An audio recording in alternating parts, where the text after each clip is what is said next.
What up, what up? This Finance, Fitness, and Folk channel, we discuss finance, a little bit of fitness, talk about some folk. So on today's episode, I'm going to discuss why it's hard for black people to forgive. So admin notes, thanks again to all the subscribe to the channel. I endeavor to keep pushing the video out, give you leverage to better yourselves.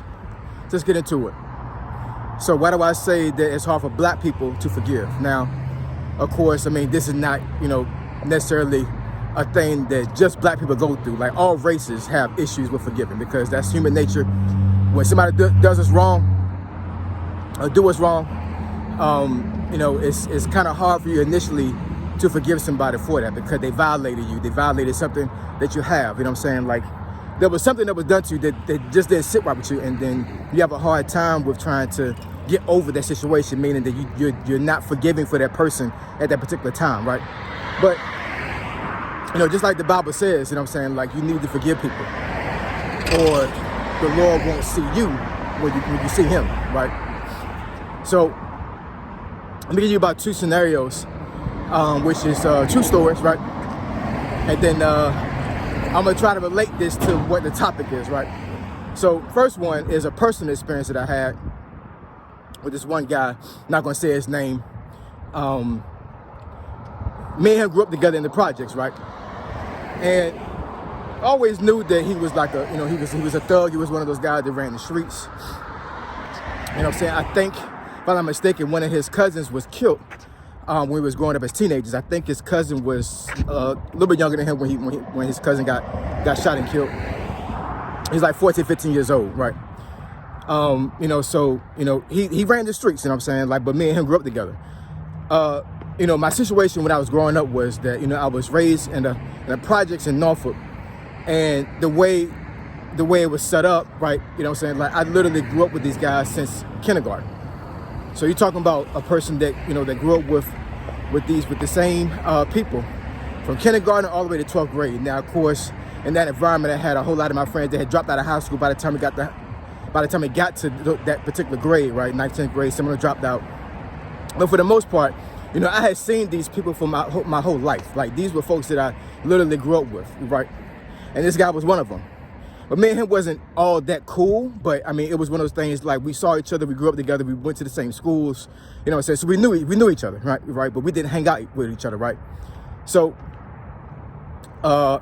junior high, I was a junior in high school, and me and him had a wood shop class together, right? No beef, you know what I'm saying? Like, me and him was cordial, cool, you know what I'm saying? Like, I had no beef with the guy, I really did, you know what I'm saying? I didn't have an issue with him. But something happened one day in class, and it's been so long ago. This had to be like 1994, right? So I can't remember exactly what happened, but at the end of the day, even though I wasn't a gangster, even though I wasn't a thug when I was growing up, I wasn't no punk, you know what I'm saying? So if somebody crossed me, you know what I'm saying, I wasn't going to just sit back and just let somebody just pump me. I wasn't going to do that, you know what I'm saying? You did not do that when you was growing up in the projects, you know what I'm saying? Because if somebody tried you and you got punked, that means everybody was going to try you, you know what I'm saying?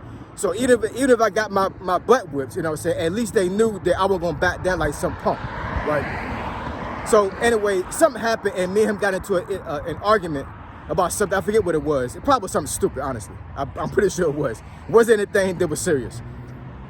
So in the woodshop class, there was a closet that we went to get our tools, as far as like, our boards, the saws we used, hammers, things of that nature, right? So we had this little argument, and then I walked over to the closet to get something. And this is my mistake. I should have had watched him the whole time, you know what I'm saying? And I turn around, and he takes my hand and he pushes it into the locker. Basically, he sucker punched me, you know what I'm saying? And I got dazed a little bit, and then I pushed him back, and then we got into a little bit of a scuffle. And then the teacher, Mr. Giles, shout out to him, you know what I'm saying? Rest in peace to Mr. Giles. He passed away from what I recall in the early 2000s. But he was the coolest white guy you would ever meet in a predominantly all black high school. You know what I'm saying? My high school, when I say that 95% of the population of the school body was black, I'm not kidding when I say that. You know what I'm saying? Like, literally, like, if you had a white person in your class, it was literally only one. maybe 2 at the most, you know what I'm saying? It was a very predominantly black school. And the teacher ratio as far as like white and black, I think it was about 50-50. But anyways, he brought the situation up. And then from that point on, I had beef with him. You know what I'm saying? Like, I did not want to be around this guy, you know what I'm saying? Like, on sight, I wanted to do something to him, you know what I'm saying? So fast forward some years and years and years and years, you know what I'm saying? I don't know exactly what happened, with, you know, from the time we left high school until a couple years ago when I saw him on Facebook again. But apparently, you know what I'm saying, he went to jail for a little while, and then he had got out of jail, did good for himself, you know what I'm saying, opened his own business. And from what I saw on Facebook, even though he was still brash, he still was, he wasn't thugging or anything like that. They had a family, you know what I'm saying? But you know, he still had a mentality for what I could tell. But, you know, for the most part, you know what I'm saying, like, we're older now, you know what I'm saying? So, like, doing that thug stuff for a long period of time, we get in your 40s, it started to get old and it starts to look lame, you know what I'm saying? So, he had calmed down for what I could tell. And not to belabor this actual story, but at some point, I want to say about 2 years ago, he actually DM'd me on Facebook. Me and him became Facebook friends, but I had never really interacted with him on Facebook. But he had DM'd me, and I didn't even opened it. I just deleted it, right? I didn't even open it because I still had beef with him, you know what I'm saying? Now, mind you, this situation happened when we were 16 years old. By the time he had DM'd me, I couldn't have been no more than 43, 44 years old. And I still, at that time, still had beef with him because it was one of those things like, you know, you try to pump me, you know what I'm saying? And I wasn't going for that. Even though I was 16, but at the time it happened, I still harbored that animosity towards him. And I shouldn't have. I really haven't. A couple months ago, he was shot and killed. This is a true story, y'all. I'm not lying. I'm not trying to say this story to get clicks and everything. This really happened. He was living in Georgia during the time, you know what I'm saying, with his family. And he, for what I could tell from the story, he had a family member of his staying at his house and everything, whatever. And then it was a female, and then a male came over to, I guess, to see his baby. They got into a little argument, and the guy, the baby father of his family member, wound up shooting him and killing him right on his porch. It's crazy.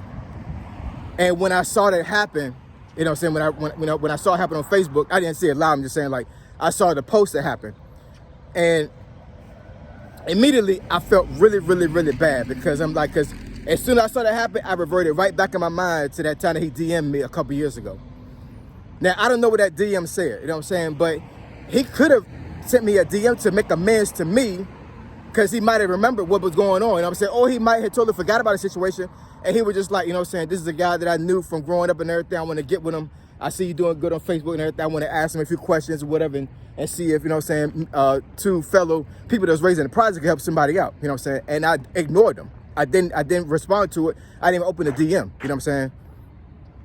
That's something I got to live with for the rest of my life, you know what I'm saying? Because he really could have reached out to me on some real stuff and I totally dismissed it, you know what I'm saying? Because I harbored an anger towards him that was over 20 years ago, you know what I'm saying?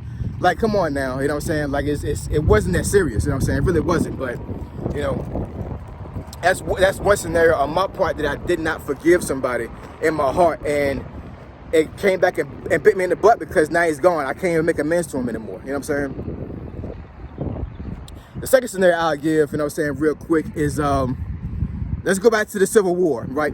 When the North and the South was fighting each other. And there's a couple of topics that I can actually talk on that as far as like Reconstruction and some other things, right? But long story short with that, you know what I'm saying? Some years later, I saw years later from that particular time, I had saw a post some years ago that showed a photo of former Confederate soldiers and former Union soldiers looking at each other across a field, and they did some type of Civil War reunion. This had been like in the 1910s sometimes at some point. It's like a 50-year reunion of the soldiers that was in the Civil War. And these guys have made amends, you know what I'm saying? And these guys was a part of a war that was probably the deadliest, bloodiest war in U.S. history. And they had a reunion where they was actually trying to befriend each other and try to make amends with each other, you know what I'm saying? Now, if this was black folks that was doing this, you know what I'm saying, do you think that would have happened? I don't think so, you know what I'm saying? I hate to not give my people credit, you know what I'm saying? But I'm telling you right now, I've seen it so many times in the black community. that when beef happens between us, it's a permanent beef. You know what I'm saying? We don't get rid of beef. We just let beef fester. You know what I'm saying? And we've seen it with Tupac and Biggie. We've seen it with some other rappers or whatever in recent years where they had beef with each other. They putting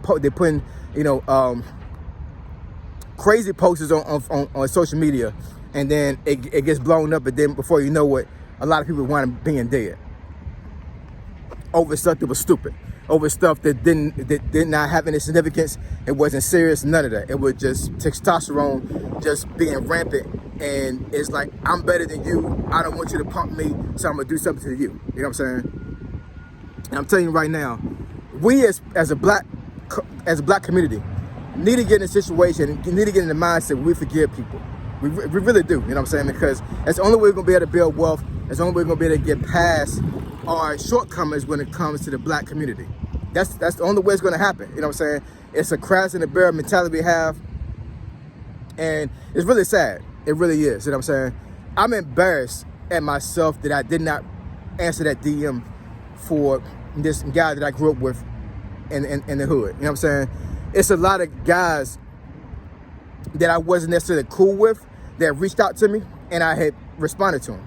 But for some reason, I didn't respond to him because of what happened with us when we was in high school when I was 16 years old. It sounds absolutely stupid and ridiculous, but that's really what happened, you know what I'm saying? And the scenario I said about the Union of Confederate soldiers making amends with each other, these folks was literally killing each other, you know what I'm saying? And they made amends. Like I said before, do you think black folks would have did the same thing? I'm not sure. I don't think so. You know what I'm saying? We really in a situation right now for a long period of time now where forgiveness is not the first thing that we try to do as a black people, as a black community. You know what I'm saying? Now, let me say this. What I will say is that I can forgive you and never speak to you again. You know what I'm saying? Forgiveness and reconciliation are two different things. I'm going to say that again. Forgiveness and reconciliation are two different things. You know what I'm saying? I can forgive you and not talk to you again. You know what I'm saying? Because forgiveness is for me. It's not for you, right? Reconciliation is like I literally try to give you an olive branch and try to actually befriend you, or at least try to have some type of a relationship with you. You know what I'm saying? Whether it be friendship, whatever the case may be. You know what I'm saying? So they're two different things. So I'm not saying you got to reconcile with somebody, but you have to forgive them, because God forgives even the murderer. He forgives anybody. You know what I'm saying? That's the way God works. He's a loving God. And he can forgive anybody. It doesn't matter what they do. You know what I'm saying? So I'm not saying for us to try to be like God, because we'll never reach his understanding. You know what I'm saying? We can't lean on our own understanding. We gotta lean on his understanding, right? So I'm never gonna say that we can forgive like God can, right? But we have to get as close as possible, because that's the only way that we're gonna be able to see the kingdom is to forgive others. Even if they do us wrong, even if they do us seriously wrong, we gotta forgive. So black people, my black people, you know what I'm saying? My brothers and sisters, let's try our best effort to forgive each other, because if we don't, all we're gonna do is just have animosity, anger fester in our heart, and God doesn't like that. You know what I'm saying? So we need to forgive, all right? Like, comment, and subscribe. I endeavor to keep putting the video out. Give you leverage to better yourselves. Find it for this info. Triple F, I'm gone.